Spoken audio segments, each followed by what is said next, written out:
El liberalismo libertario de Javier Milei no solo recibe críticas radicales desde la izquierda, sino también en España desde la derecha. Veámoslo. Que las críticas a Javier Milei vengan desde la izquierda es algo bastante esperable porque el propio Javier Milei critica con vehemencia a la izquierda como uno de sus mayores enemigos. Menos esperable, o al menos menos esperable para algunos, es que las críticas a Javier Milei provengan desde el ámbito de la derecha. Y es que Javier Milei considera a la derecha, a todo lo que no es izquierda, como su aliada potencial. Sin embargo, muchos somos conscientes de que dentro de la derecha, la mayoría de posiciones políticas no solo no son aliadas del liberalismo libertario, sino también sus enemigas ideológicas. Y es que los principios morales e ideológicos que propugna Milei dentro del liberalismo libertario constituyen una afrenta radical a otras filosofías políticas alternativas que no priorizan la libertad individual sobre otras consideraciones, sino que están dispuestas a subyugar la libertad individual para alcanzar otros objetivos. Y gran parte de la derecha, al igual que la izquierda, tiene otros objetivos ideológicos muy distintos de la libertad individual, como pueda ser el orden, la trascendencia histórica de un ente nacional, el respeto a la tradición, la cohesión social dentro del grupo, etc.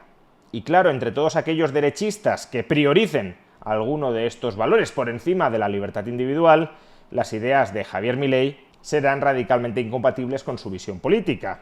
Y esto es lo que ha sucedido esta semana en España desde las tribunas de opinión de uno de los principales, si no el principal, periódico tradicional de la derecha española, el ABC. Y es que con alguna salvedad, los columnistas del ABC se han conjurado esta semana para atacar al unísono a Javier Milei. Veamos algunos ejemplos de esto.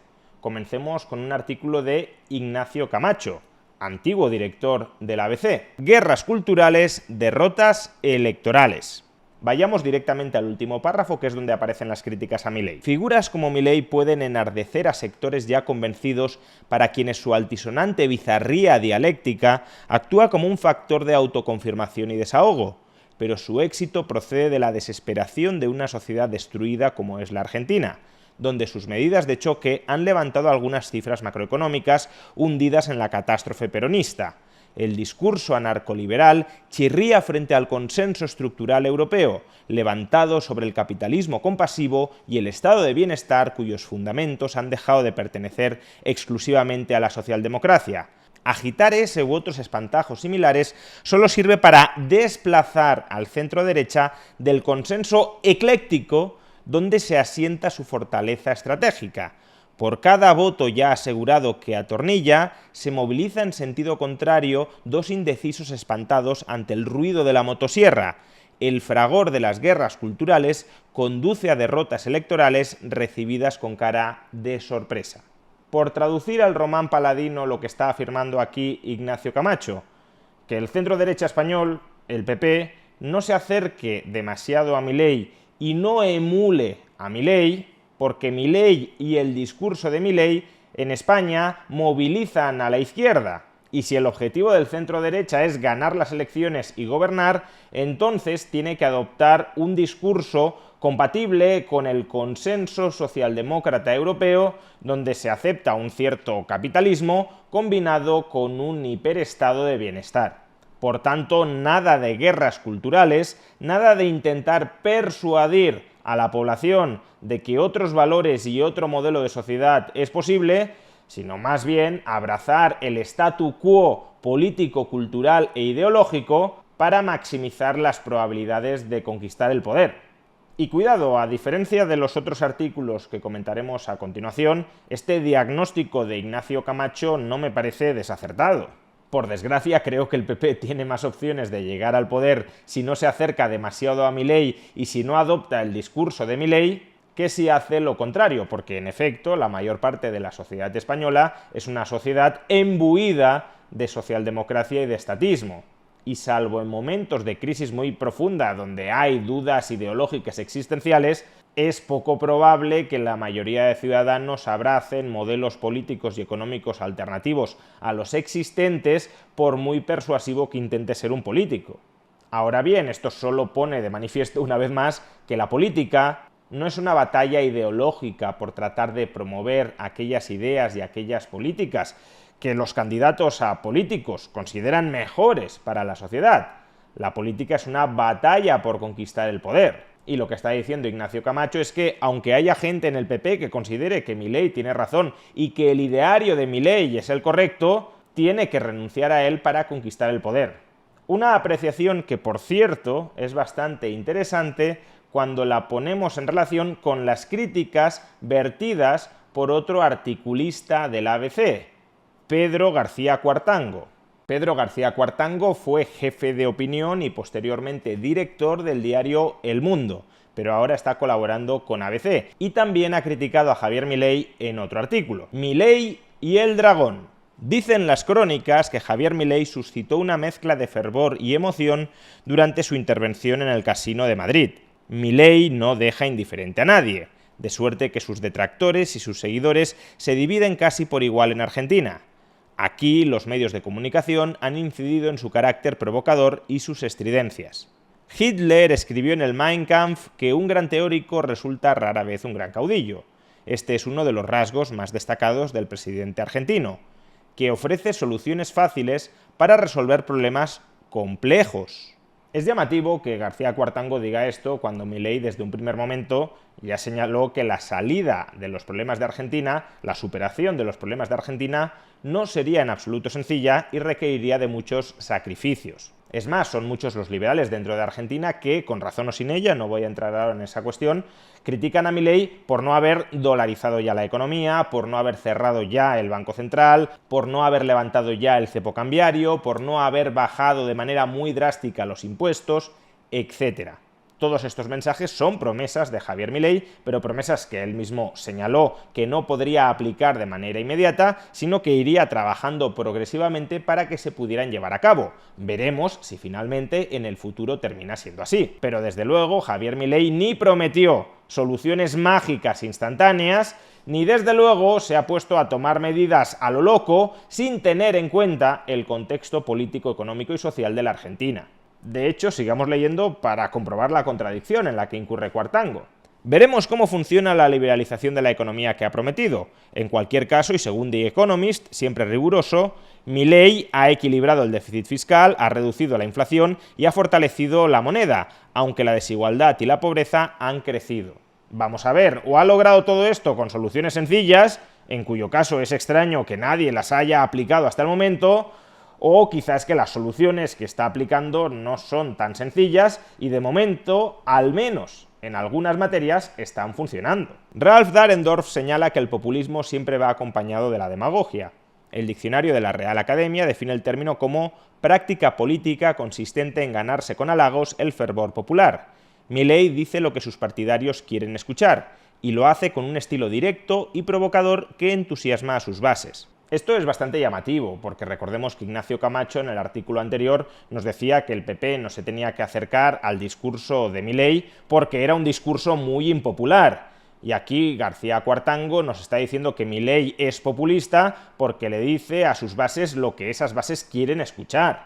Entonces, una de dos, o el mensaje de Milei es impopular o el mensaje de Milei es popular, pero no las dos cosas a la vez.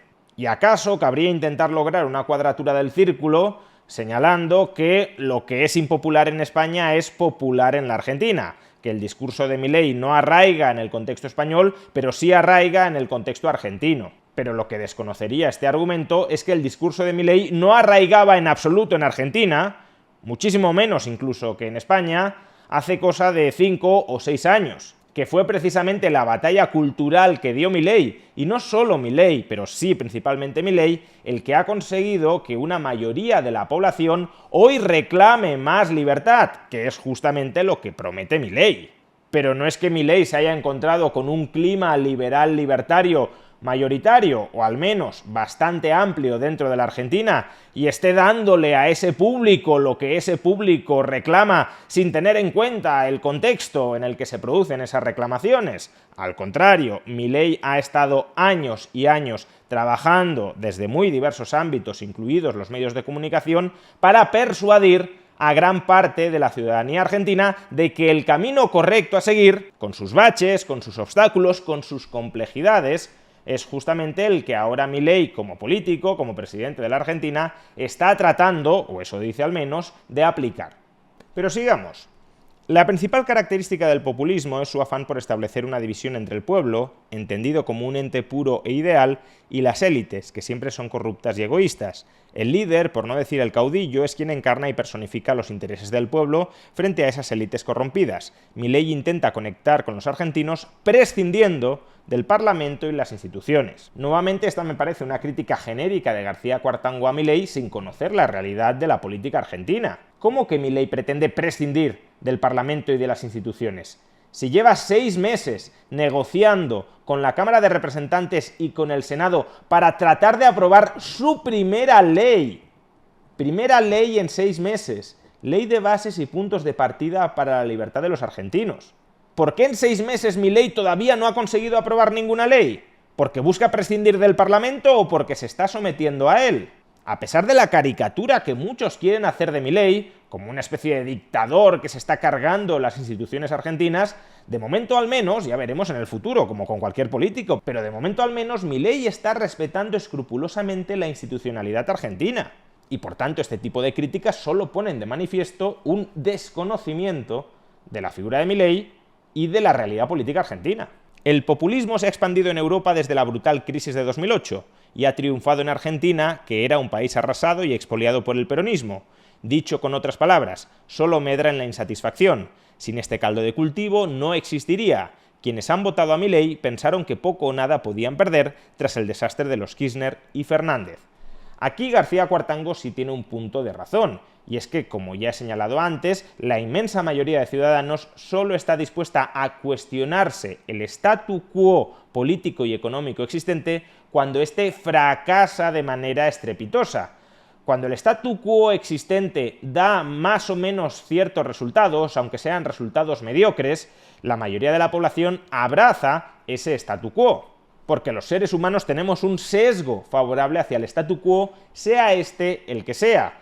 Pero imagino que García Cuartango no pretenderá defender que cualquier statu quo es positivo, que el régimen político y económico existente en cualquier momento y en cualquier lugar es un buen régimen político y económico y que por tanto hay que criticar a aquellos que pretenden reemplazarlo o mejorarlo por otro. Porque esto nos llevaría, por ejemplo, a defender el esclavismo cuando esta institución estaba vigente. Y claro, si lo que pretende argumentar García Cuartango, en línea con lo que exponía Ignacio Camacho, es que el statu quo español y europeo es el mejor statu quo posible e imaginable, una cierta economía de mercado con un estado de bienestar hipertrofiado, pues entonces lo que tendrá que hacer es ofrecer argumentos y razones por los cuales ese statu quo que casualmente le ha tocado vivir a García Cuartango es el mejor de los posibles. Y de la misma manera, Milei lleva años proporcionando argumentos, correctos o incorrectos, pero en cualquier caso entrando en el debate público, exponiendo por qué ese statu quo no es el adecuado y por qué él pretende superar ese statu quo.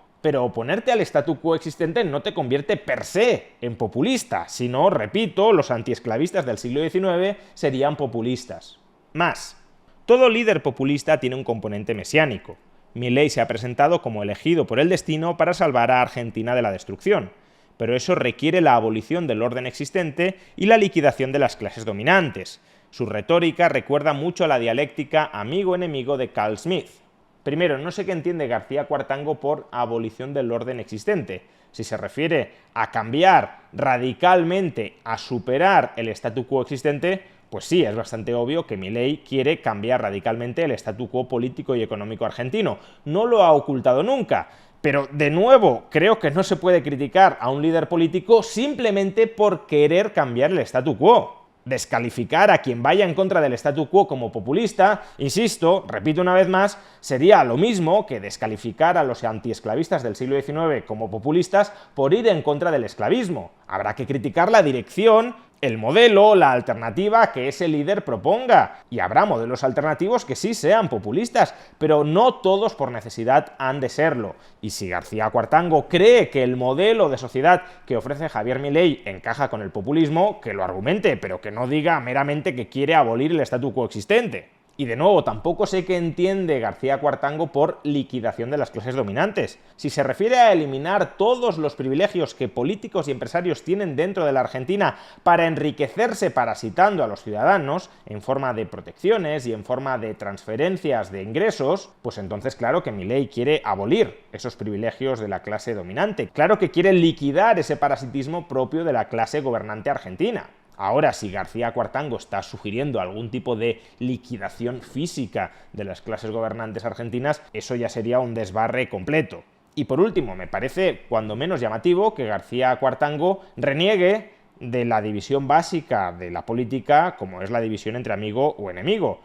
Nos podrá gustar más o menos la política. A mí la política me desagrada profundamente, entre otras cosas, porque es cierto que la esencia de la política es la división amigo-enemigo. La política consiste en gran medida en crear conflictos artificiales para, a partir de esos conflictos artificiales, conquistar el poder.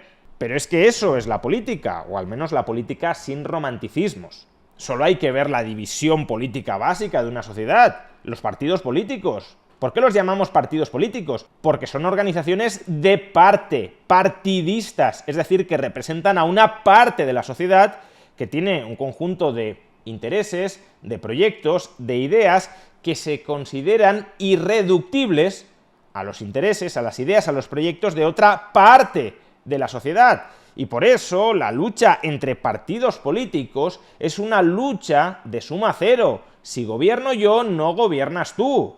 Si la división básica de la política no fuera amigo-enemigo, tendríamos un partido único. Que tener un partido único tampoco significa que no haya una división entre amigos y enemigos, pero como poco tendríamos un partido único donde estarían perfecta y armónicamente representados todos los intereses de la sociedad. Eso no es así, ni además resultaría demasiado esperanzador que fuera así. Por tanto, negar la división básica de la política entre amigo y enemigo, entre rivales políticos, entre si gobierno yo, no gobiernas tú, o para que no gobiernes tú he de gobernar yo, pues es de nuevo un ejercicio de ingenuidad como forma de atacar a Javier Milei. El jurista alemán, Carl Schmitt, defendía la primacía de la voluntad del líder e incluso sostenía que era fuente de ley. No sé si Milei es un estudioso de la historia, pero su forma de gobernar se parece mucho a la de Cromwell, el caudillo que cortó la cabeza al rey y entró al caballo en el Parlamento. ¿Cómo que Javier Milei considera que su voluntad es ley? Si Javier Milei considerara que su voluntad es ley, no llevaría 6 meses sin aprobar una sola ley. Si su voluntad fuera ley, la ley de bases y puntos de partida para la libertad de los argentinos no estaría atascada, esperemos que se apruebe finalmente esta semana, pero no estaría atascada, no llevaría 6 meses atascada en el Parlamento argentino. Precisamente porque su voluntad es ley, y ojalá no lo sea, porque no ha de concentrar tamaño poder, pero precisamente porque su voluntad no es ley, precisamente porque Javier Milei está respetando los pesos y contrapesos del marco institucional argentino, de momento todavía no ha aprobado ningún texto legal. ¿Qué sentido tiene acusar a Javier Milei de ser un caudillo que está convirtiendo su voluntad en ley cuando, repito, no ha conseguido aprobar todavía ni una sola ley porque la oposición, que es mayoritaria en el Congreso, se lo impide? Y para terminar, el símbolo más poderoso de su poder, del poder de Milei, es la motosierra con la que aparecía en sus mítines, que evoca la espada con la que San Jorge mató al dragón. Lo que no sabemos es si Milei matará al dragón o el fuego que sale de la boca del monstruo acabará con él. Este último párrafo nos muestra nuevamente que García Cuartango no se está enterando realmente de cuál es el objetivo y de cuáles son las ideas de Milei. La motosierra no es el símbolo del poder de Milei, es el símbolo de la renuncia al poder político, porque la motosierra supone recortar el gasto público, supone desarmar, desarticular el Estado argentino. Y Milei, como presidente, tiene poder en la medida en que el Estado argentino tenga poder. Si el Estado argentino renuncia a ese poder, motosierra, Javier Milei tiene menos poder. Javier Milei está devolviendo poder a la sociedad. que a algunos les parecerá mejor que ese poder lo tenga el Estado que otros individuos dentro de la sociedad. Es otro debate, pero desde luego Milei no está acaparando más poder. La motosierra no es el símbolo de su poder, es el símbolo de su antipoder, de la autocontención del poder estatal, de la devolución de ese poder que acapara el Estado a los ciudadanos. Sigamos con otro artículo del ABC, en este caso de Diego Garrocho, actual jefe de opinión del ABC. ¿Por qué Milei no es liberal? Javier Milei no es un político liberal por un hecho muy simple. Cualquier populismo, en su agresividad divisiva, es contrario a los principios que inspiraron el liberalismo. Ya empezamos con una petición de principios. Diego Garrocho dice que Javier Milei no es liberal porque Javier Milei es populista y los populismos no son liberales. Dejando de lado el debate de si puede existir un populismo liberal o no, lo que está claro es que, de momento, Diego Garrocho no ha demostrado que Javier Milei sea populista, y si no ha demostrado una de las premisas, no puede saltar a la conclusión. Pero bueno, en gran medida esto es lo que Diego Garrocho pretende hacer en el resto del artículo. Sigamos. Es obvio que existe una disputa teórica sobre los límites y los matices que se deben exigir para considerar a alguien liberal, pero de cuantas definiciones se han dado, creo que ninguna es tan bella ni tan certera como la que formulara Ortega en La rebelión de las masas. El liberalismo es la suprema generosidad, es el derecho que la mayoría otorga a la minoría y es, por lo tanto, el más noble grito que ha sonado en el planeta. Proclama la decisión de convivir con el enemigo, más aún con el enemigo débil. Bueno, he de decir que según como interpretemos esta definición, el respeto estructural y sistemático de la mayoría sobre la minoría, siendo la mayor de las minorías posibles el individuo, si la interpretamos en este sentido, la definición de liberalismo no me parece errónea. Sin embargo, claro, si interpretamos esta definición como que liberal es aquel que mantiene buenas formas con el resto de la población, casi como si liberalismo fuera sinónimo de educación, pues entonces, más allá de que la educación sea deseable, y ya he dicho que las formas es una de las partes que no me gustan de Javier Milei, pero más allá de que la educación sea deseable ya no en políticos sino en ciudadanos, desde luego la falta de educación o la falta de civismo que no implique el ejercicio de la violencia sobre terceros no es una condición sine qua non para ser liberal. Y esto, me temo, es lo que pretende argumentar Garrocho en el resto del artículo. La convivencia liberal con el enemigo o con el adversario político no es un ingrediente optativo ni la consecuencia de ninguna caridad cívica. La alianza germinal que la tradición liberal tuvo con el empirismo anglosajón acuñó un respeto indeleble con aquellas ideas que compiten con las propias. ¿Qué significa respeto indeleble con las ideas ajenas? Que no se ha de poder criticar, incluso con absoluta dureza e incluso con mala educación, las ideas ajenas. No, lo que significa desde un punto de vista liberal respetar las ideas ajenas es permitir que éstas florezcan, que éstas coexistan pacíficamente en sociedad. Es decir, que no se va a aplicar ningún tipo de censura contra las ideas ajenas por el hecho de que no sean las propias o incluso por el hecho de que nos repugnen profundamente. La libertad ideológica y de conciencia requiere que los demás puedan pensar y puedan decir lo que consideren pertinente, aun cuando esas ideas sean equivocadas o aun cuando esas ideas sean peligrosas. Pero lo que no se puede exigir a un liberal es que no critique esas ideas que son o que pueden ser equivocadas o peligrosas, incluso que las critique con mucha dureza, no solo de fondo, sino también de forma. De hecho, si la libertad es un valor prioritario, que no absoluto para los liberales, es precisamente por un ejercicio de prudencia epistémica. Al no existir ningún mecanismo religioso o filosófico que nos pueda brindar certezas absolutas, el liberalismo cultivó un sano escepticismo que promovió el que ideas opuestas puedan competir en la esfera pública. La tolerancia, concebida desde Locke hasta Popper, no es una cuestión de cortesía, sino una concesión prudente en la que nos obligamos a respetar la opinión de quien piensa distinto por el mero hecho de que ser liberal es también confesar que podemos estar equivocados. Competir en la esfera pública significa meramente no prohibir esas ideas opuestas, no tener que asumir como potencialmente correctas esas ideas opuestas. Porque sí, claro que el liberalismo practica la prudencia epistémica, pero entre la prudencia epistémica y el relativismo epistemológico existe un abismo. Una cosa es intentar ser siempre consciente de que puedes estar equivocado, de que todas tus ideas han de estar sometidas a revisión continua, y otra cosa muy distinta es que pensemos que no podemos saber nada y que por tanto todas las personas tienen algo de razón.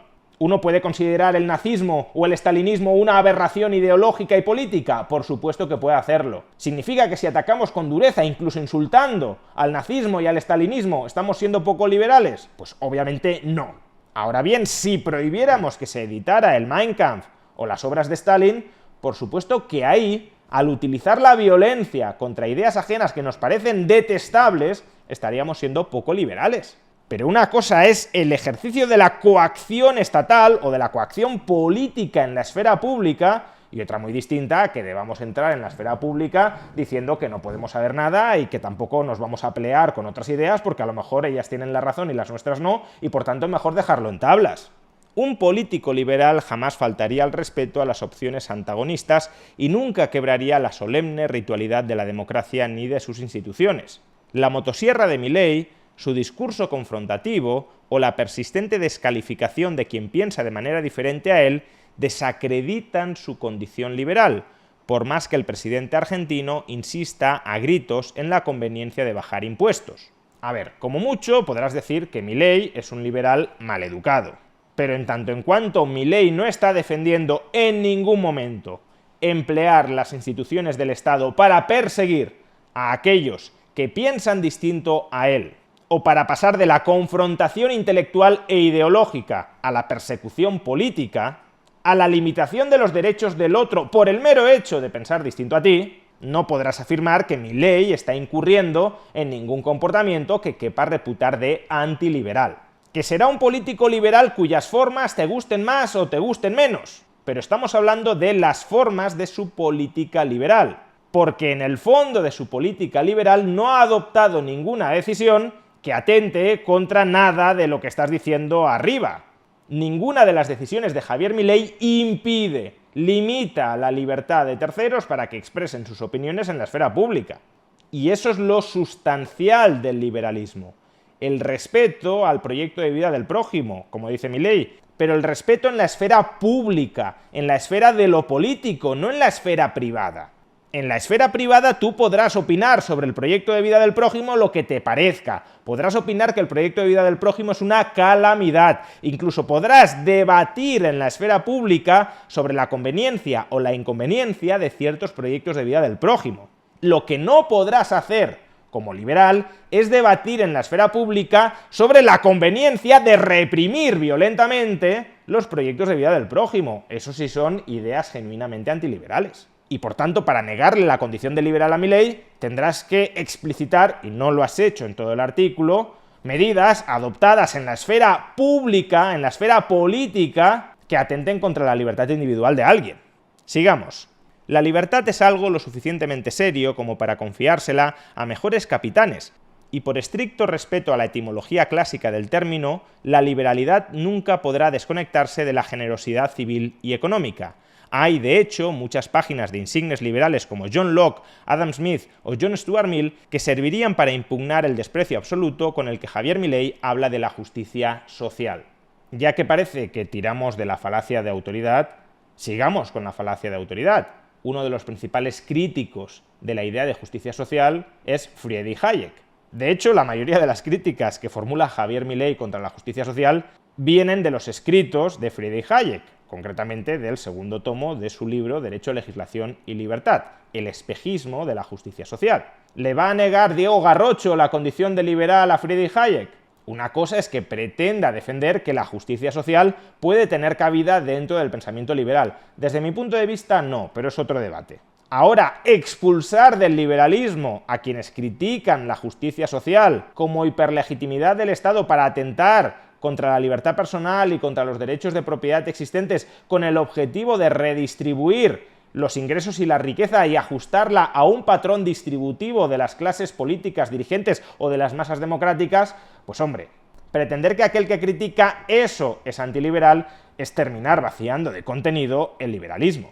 La seducción que los populismos latinoamericanos ejercieron sobre la izquierda sirvió para debilitar gran parte de la arquitectura institucional de nuestra democracia.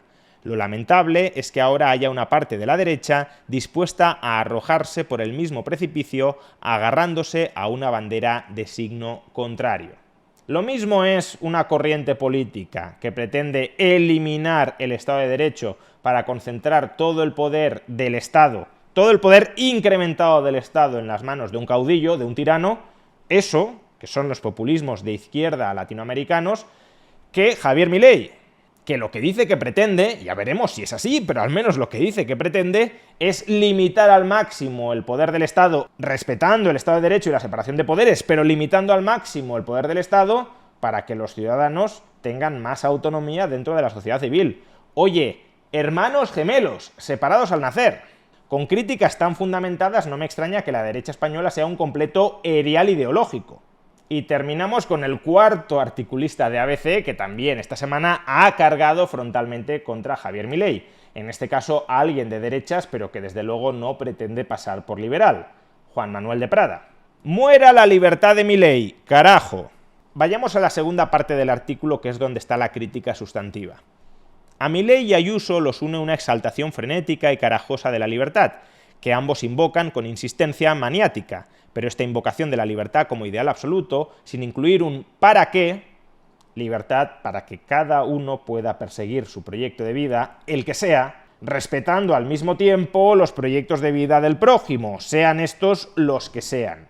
Esta invocación de la libertad como ideal absoluto, sin incluir un para qué, es un puro flatus vocis, asquerosamente ambiguo, además de una bobada filosófica, pues la libertad, como nos enseña el argentino Leonardo Castellani, no es propiamente un movimiento, sino un poder moverse solamente, y en el moverse lo que importa es el hacia dónde, repito, hacia donde cada uno quiera, siempre que no impida con su movimiento que otros se muevan hacia donde ellos quieran.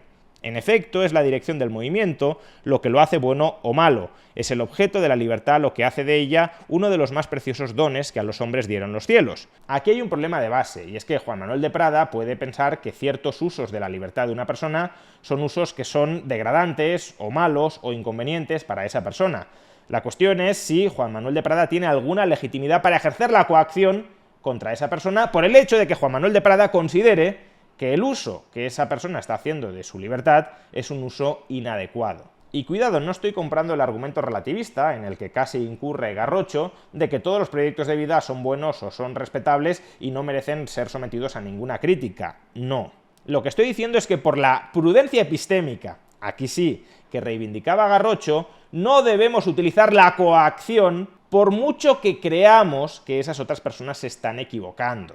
Una cosa es que creamos que otras personas se están equivocando, incluso que critiquemos a esas otras personas por estar equivocándose, que intentemos que modifiquen su rumbo por pensar que es un mal rumbo, y otra muy distinta, que legitimemos socialmente el uso de la coacción para que ciertos grupos humanos, ciertas personas con autoridad, puedan marcarle a un individuo cómo ese individuo ha de vivir su vida.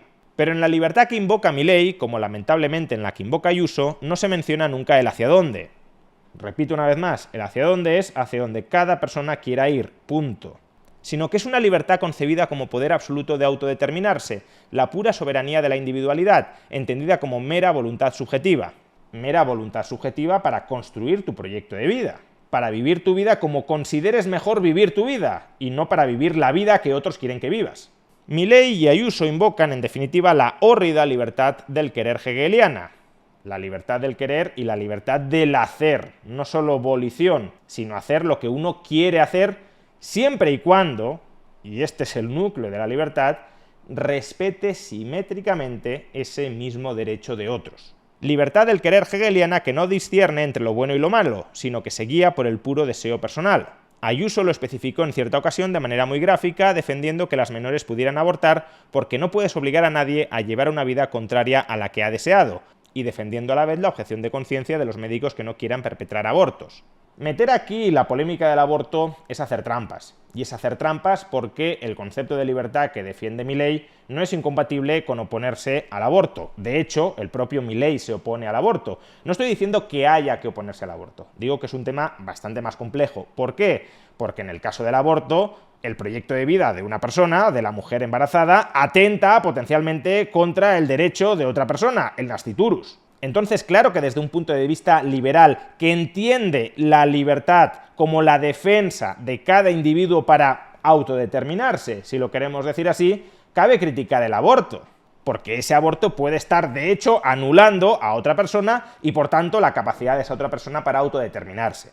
Si el mejor ejemplo que ha encontrado de Prada para criticar la noción de libertad de Milei es el aborto, entonces es que no va muy sobrado de ejemplos. Probablemente tenga otros, y debería haber escogido otros que sean más adecuados. Por ejemplo, la libertad o no de una persona para consumir drogas. Ahí sí tendríamos una colisión entre la visión de Prada, que obviamente estará en contra del consumo de drogas y de que la ley permita la producción y el consumo de drogas, con la visión liberal, que diría cada persona es libre de consumir o no consumir aquellas sustancias que crea que debe consumir, lo cual no significa que debamos considerar que consumir ciertas sustancias es bueno. Puede ser malo, pero es que la libertad también consiste en poder tomar malas decisiones siempre que con tus malas decisiones no perjudiques, no dañes a terceros. Esta libertad como puro zurriburri de deseos personales, sin determinación de la naturaleza moral del objeto, es lo que defienden Milei y Ayuso. Para ellos no hay bien ni mal que pueda determinarse racionalmente. Puede haber bien y mal que pueda determinarse racionalmente, y sin embargo prevalecer el derecho sobre la noción de bien. De hecho, esta es una de las ideas clave de John Rawls, un filósofo socialdemócrata, pero que tiene ciertas buenas ideas que pueden conectar con el ideario liberal. Y según Rawls, el derecho tiene prioridad sobre el bien. Nuestras nociones de bien y de mal pueden expresarse dentro de la infraestructura de justicia, hasta el punto de que esa infraestructura de justicia ha de permitir que florezcan distintas nociones de bien y de mal que puedan confrontar entre sí. Por lo que el gobernante debe asegurar que cada quisque pueda hacer lo que le pete, sin enjuiciar la naturaleza moral de los actos para no ejercer violencia sobre la libertad individual. No es que no haya que enjuiciar los actos, es que por mucho que se enjuicien los actos y se considere que una persona está obrando mal, si ese obrar mal no implica generación de daño sobre terceros, no implica vulnerar el derecho a la libertad individual de otros, entonces una persona tiene incluso derecho a obrar mal. O expresado de otra manera, el resto de personas no tienen derecho a ejercer la coacción sobre aquel individuo al que diagnostican que está obrando mal.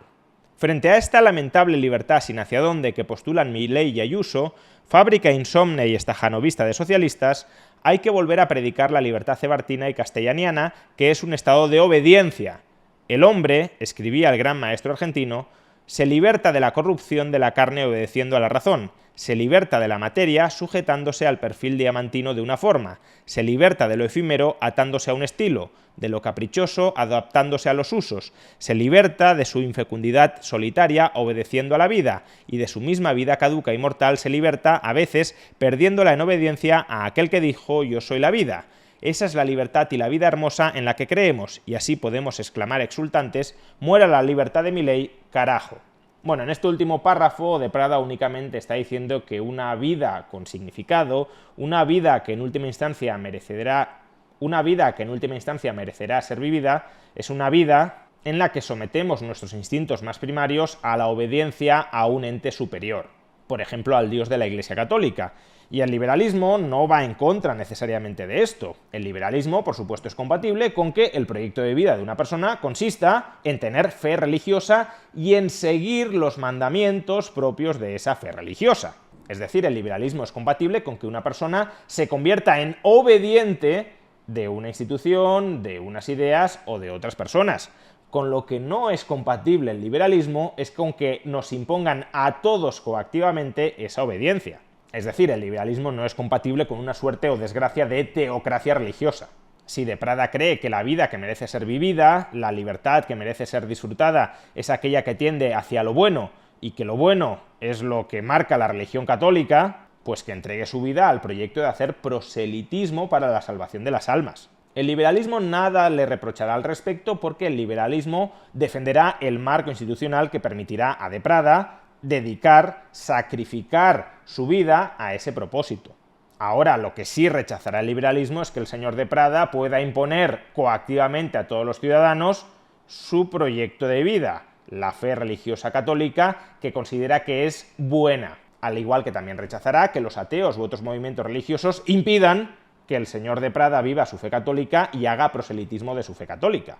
Sea como fuere, es muy interesante darse cuenta de cómo la derecha tradicional española desde el centro centrado al tradicionalismo católico, están nerviosos con la emergencia de una ideología contraria a la izquierda, no sé si calificarla de derechas, pero desde luego contraria a la izquierda, que también rivaliza con su hegemonía ideológica dentro de ese movimiento antiizquierdista que muchas veces es la derecha. Y esa ideología, ese conjunto de ideas alternativo, es el liberalismo libertario que hoy por hoy encarna políticamente Javier Milei. Y por eso, como suele decir Javier Milei, no solo la izquierda está nerviosa. En España, tan o más nerviosos que la izquierda, lo está la derecha.